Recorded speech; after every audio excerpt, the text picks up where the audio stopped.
So here we have the Toyota Aygo on a 69 plate. I'm going to start off by showing you inside the boot, and then we'll hop in and run through some controls from there.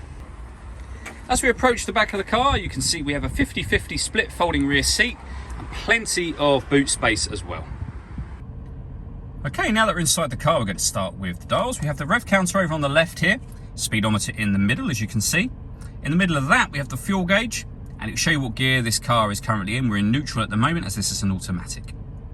If we back out to the steering wheel, we have stereo controls on the left and phone controls on the right-hand side. Just behind the steering wheel, we have this minus and plus paddle. They are so that you can change gear manually with this automatic gearbox.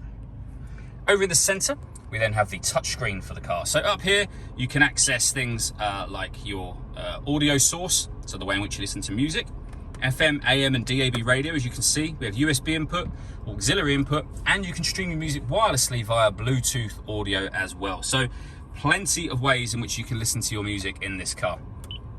We can go back a step. You can pair your phone from here.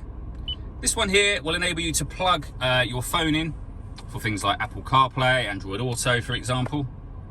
And then at the bottom, you can make adjustments to bass, treble, balance, and those sort of music options.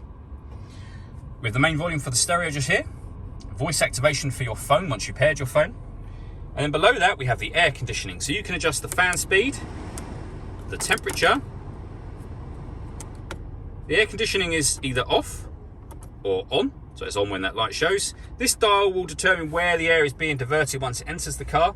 And then the slider at the bottom is where you can decide whether you bring in fresh air from outside the car or recirculating the air that's in the car.